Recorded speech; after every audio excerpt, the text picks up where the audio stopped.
Yeah, sorry, it's very hot in here as well, people. We're going to try and sort out something with the AC, but at the break we'll open all the doors, get some air in here for you.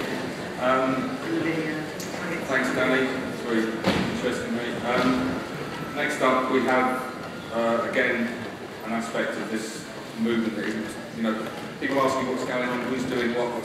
Well, we have a whole team of people underneath. And remember, we are in development. We've only been going really for 2 years, and we are still in the development stage, the organisational stage, and, you know, I'm going to introduce you now to a person who's crucial to these roles, the translation team. Sue is known by her moniker on our sites as Vixie. Some of you may have heard of her, may have talked to her. Sue heads up the Spanish translation team. She went to Palma and Mallorca 32 years ago to dance for a week, and 32 years later, she's still living there. And thank God, because she works bloody hard for us. As with all the translation teams, Sue's just going to talk about some of the work that the translation team do, so that people understand what goes on behind the scenes and what we are trying to do, and how many dedicated people put an awful lot of time into this for free. Yeah, we do this because we want to do it. Anybody who tells you, you know, well, what would you do in the future, you know, and do what you want to do. And people do things for nothing. We do all this for nothing, you know. So don't let anybody tell you, you know, you need to be paid to do things. We do this. We want to do it, and we want to take this world forward to make it better for all of us and your children. So, see you later.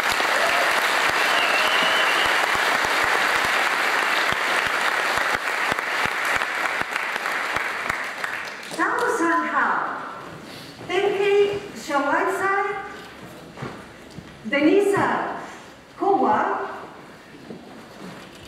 Honchai Maybe, Liso, they economy.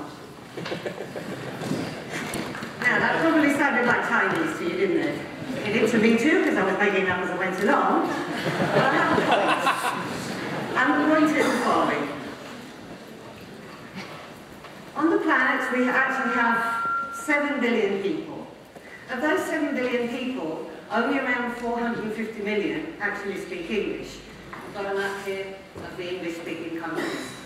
And so, as the majority of the material that we receive in the linguistic team comes to us originally in English, our task is to translate all that material for all those millions and billions of people who, without our translations, the videos that we share would sound like Chinese. And when you understand that, you can begin to see the vital role that the linguistic team plays within the ZDAY movement. Because without the translations, we are never going to be a truly global movement. Millions would never get to know about the resource-based economy, about the Venus Project, or about the ZDAY movement. So how do we work? Well, we work collaboratively in teams. We work transparently. All the projects that we are translating are up online. Anybody can look them up. They can follow the progress. Sometimes there's moments in the process when they can join in and help translate as well. We have a unified method of work, which we have developed collaboratively over the months as the team has been growing. And we hold regular meetings online in TeamSpeak to be able to keep up to date with the latest information, with the new tools that we might be brought in, the updating of tools to a new level. And all this is aimed towards achieving the best possible translations that we can. Because the accuracy in the translations is equal to the credibility and the survival of the movement. If we give out poorly translated or badly presented work, this only serves to spread confusion and give us a bad image, quite frankly. So the accuracy in the translations is what we're always striving for, the best possible translations that we can. As time has progressed, many of the benefits of working collaboratively have become very evident, and they're worthy of note. And the best example that I can give would logically be when we did the translation of ZDAY Moving Forward.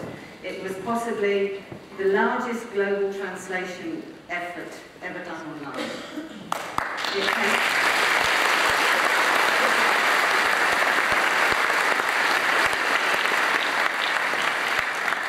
came shortly after receiving a tsunami of emails in response to a young gentleman that has something to do with the movement, Peter somebody or other. He sent out an email to all 500,000 members of the movement asking for help with the translations, and we were absolutely inundated with emails. In about a fortnight's time, which is 2 weeks for those that don't know what it is, we received over 2,000 emails from people offering to help with the translations. And just as that tsunami was finishing, in came the translation for ZDAY moving forward. We were originally expecting some 30 Google Docs to work with, but these 30 Google Docs grew exponentially into 78 Google Docs. But unfazed, the 501 members of the 30 language teams that accepted the challenge of translating the film, they rolled their sleeves up and, leaving all other tasks aside, typing their fingers to the phone, and totally spaced on coffee, we managed to meet the deadline of 3 weeks. We managed to get the translation, the subtitles prepared so that Peter could get them onto the videos ready for the screenings. We had to work in a different manner to the way we were used to, because we had to protect the film from early release. But we even had time to prepare a collaborative Google Doc, similar to the one I showed before, with the transcription errors that we'd seen, so that when the proofreaders came in afterwards for the transcription, the final transcription, proofreading, it was already sorted out for them. So we worked collaboratively even on that level as well. The team structure, we have various teams, obviously, within the global linguistics team. First of all, we have the transcribers for the English language. I say English language because most of the material comes to us in English. And these are for the videos, for the audio, such as the blog talks, for the PDFs and texts and websites. We have the synchronization of the timestamps on the videos. We call them the time shifters. We have the proofreaders for the transcriptions. Then we have the translators, which currently we support some 80 languages. All sorts. You wouldn't believe we've even got Mongolian, we've got various Indian dialects, we have languages from Africa. Really, really getting big now. And then the final stage, the final team is the proofreaders for the translations. All of these working together, obviously, towards the best possible translations we can get. So let's just briefly pass through what these different stages are. The transcription. The transcribing is a pulling down in text form of what we hear, for example, from the original version of the video. Okay? And there's a very common misconception here, which I'd like to clear up now, and I think it's very, very important that people understand this. A lot of people that only speak English think that they can't help us with the translation. Oh, I don't speak another language, so I won't be any good at that. But in actual fact, your help is vital to the team, because we need you to make the transcriptions, the original English subtitles, whatever. We need the English speakers to do that. If we don't have those accurate transcriptions, the jobs of the translators then become very much more complicated. They have to listen to them for themselves. It's very less time efficient if they have to do it themselves. So the transcribers are very, very, very important. If there's anybody out there that doesn't speak anything else but English and is wanting to get involved some way with the movement, believe you me, you would be welcomed with open arms on the transcription team for them. Just get in touch with me afterwards and I'll get you in touch with the transcription team. Basically, we can say that without the transcriptions, the translation team is held back. And without the translations, the whole world is held back. And if that message didn't get through, a word from our sponsors.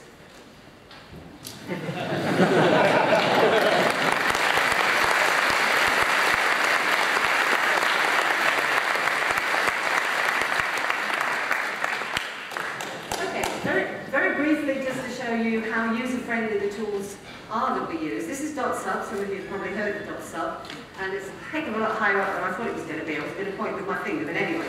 You can see on the left-hand side you have the video with the subtitles underneath. On the right-hand side, the rectangle there, it actually says add a transcription line, okay? That's where the text goes in that you hear. You put in the text, you adjust the timestamps. You can see the timestamps here. Adjust the timestamps. They can even go to milliseconds for greater accuracy, so that they're spot on. And hit enter, it's automatically saved and it passes you on to the next time slot. And you guys, very addictive, very addictive. I've converted many a lunch thinking just one more box, just one more box. And once the transcribers have done with this stage, it then passes on to the time shifters, who will make sure that the synchronization is as perfect as possible, with the voice and the subtitle beginning at the same moment. And then, as some languages need slightly longer to be translated, maybe more characters, more words, if it's at all possible that the English subtitle will be left on the screen milliseconds, half a second long, or whatever, when it's possible, so that the translation also has time to be read. Because it's no good having marvellously done translations if they pass by so fast that you haven't got time to read it and that's all the message.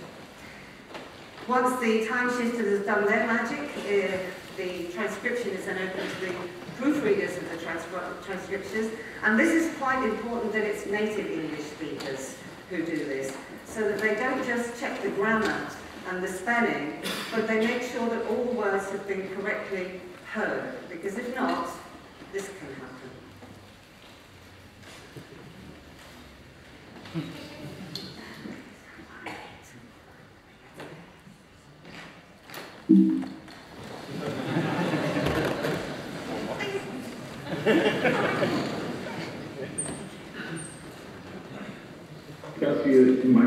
Das hier ist das wichtigste Gerät des Küchenmessers. Das ist das Überlebensradar.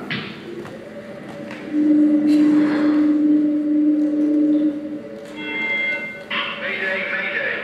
Hello, can you hear us? Can you hear us? Can you... We are sinking. We are sinking. Hello? This is the German broadcast. What are you thinking about?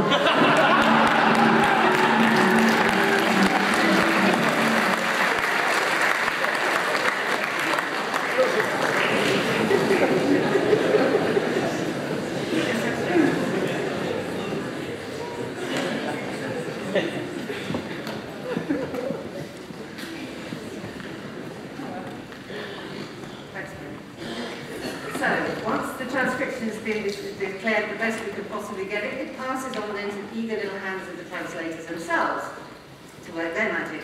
And here you can see the, again, very user-friendly translation page of .sub. It's basically, we've got the English subtitles, you can see them in black, with the timestamps so that you know where they correspond to if you need to look back at the video at the midpoint.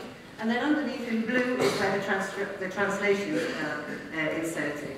And this is a perfect example. It's in Bulgarian, addendum in social pathology in Bulgarian. It's a perfect example of how some languages need that little bit extra space, therefore time to be read, to say the same as what's being said in English. Okay? A bit more long-winded, a lot of the other languages than English are. It's also worthy of pointing out that when we come across a difficult term, many of the terms used in this message that we're giving out now are unfamiliar to us, and so the teams collaboratively will get their heads together and decide on the best way to translate a certain phrase. For example, city systems has been quite a hard one for the Spanish team, and so we got together, we even got in touch with Jack and Roxanne, and then that phrase that we decide to translate it, then that then becomes standardized, so that every time we translate anything, it's always going to be the same word that's used. We don't lead to confusions and so on. Once the translations have been finished, we then pass on to the proofreading phase.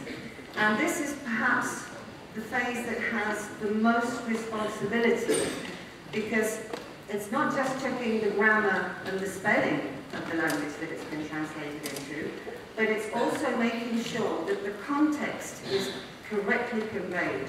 One mistaken translation, one word, badly translated, can change the whole meaning of a phrase, and therefore the message. So we have to be very, very careful that the message is correctly conveyed, otherwise we get A being translated as B, and then on top of that, people understand it as C. So we really do have to take things very, very carefully on this level. Moving forward a little bit, we're working towards now, this is hopefully in the close future, the linguistic team will have its own website dedicated purely and simply for linguistic team topics. It's in the embryonic stage at the moment, and the idea is that eventually we will have a linguistic team theatre where all the videos that we've translated will be a sort of a one-stop shopping for the videos. Any activist or anybody at all that wants to see a good translation, the best possible translation, will be able to come to this page and find them all there in all the formats that they want to download or to share a link or whatever.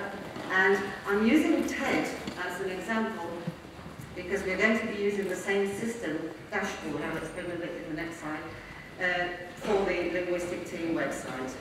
And there will also be a linguistic team theatre for the big one, linguistic team library for the PDFs and books and so on. And what happened with .sub was we caused so much traffic on .sub with the Zeitgeist material and the News Project material that it called the attention of the owners logically, and they began to watch the videos. They liked them, they were in agreement with them, and they wanted to help us. So they gave us a gift that would normally be sold to companies like TED.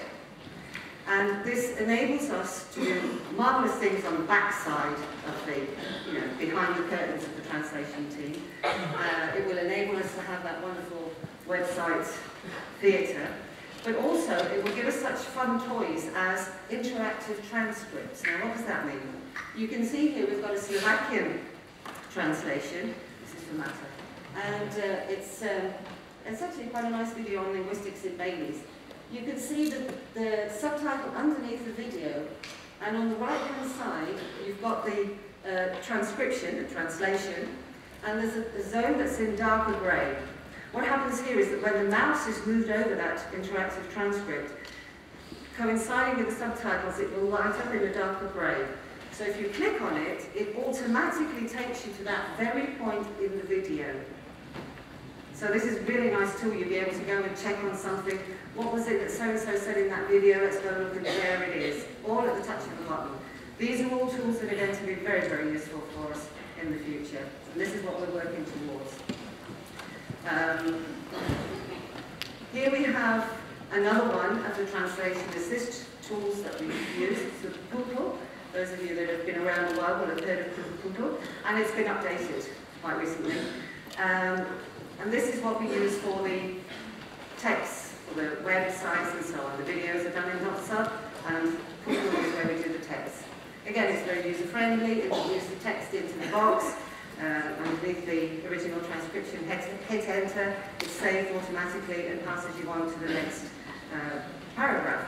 All these tools make it very easy to be collaborative because as things are automatically saved, you just close down, go away, and somebody else can come in and pick up where you left off translating. So it really is very, very simple to work this way.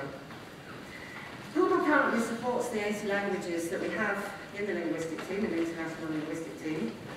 And one of the wonderful things about the linguistic team, working in international, obviously, is that it has such a global reach that we're learning a great amount about communication across these artificial barriers that have been created. And the chapter projects, which is, you can see there in the title, it says chapter projects, is a great example of promoting the communication between the chapters through the linguistics team. Any of the chapters that create some interesting information and wishes to share it with the rest of the world, they can bring it into Google in their original language. We will translate it into English and then into all the other languages to share with all the other chapters. And the example that we have here is the bullet points by Simon. But it's actually done into Macedonian there, so you can see you really do have a lot of different languages. So, one thing that is becoming very, very clear, patently clear with the linguistics team is that it doesn't just have to be the linguistics team that works on an international level. In fact, if all the teams were international, it would help the Zeitgeist movement very much faster. Collaborating, we avoid duplication of the work and we achieve a much higher standard as well. And it all comes down really to the fact that learning and sharing the experiences that we have, we will cross these barriers, we will begin to really feel ourselves as a truly global movement. So basically, what we could say is that we're building bridges. We're building bridges better and stronger every day between the chapters and to the world. And while some of the first bridges were very basic, and some people didn't really get quite the idea of how to use a bridge, we're moving towards a much more streamlined future, where we can see and experiment for ourselves that no matter where we are in the world, there's much more similarities between us than differences. And as developers, more and more developers understand the need to work internationally and globally and come and help the linguistic team create the tools that we need to be able to get better and better with the translations, then we will continue to beat at the heart of the Zeitgeist movement and then carry on towards a streamlined future that we're all looking forward to. And now finally, just one last little word that I always say to the new members into the Spanish language team. We aren't translating a soap opera here. We're translating how to change the world. And that is something that is worth all the care, all the dedication, all the time, and all the love that we can give it.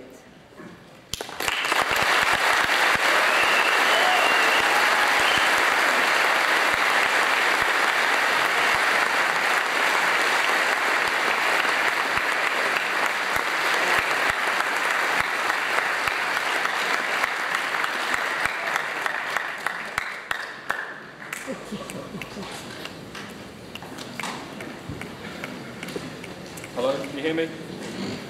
No. Liam, nice and mic. Yeah? Okay. Yeah? Hear me? Yeah? Good. Okay.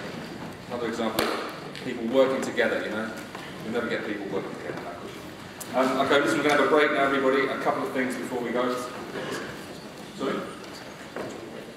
Yeah, we're going to take a break because it's hot. Anyway, we're going to take a half-hour break. There's a cafe over there.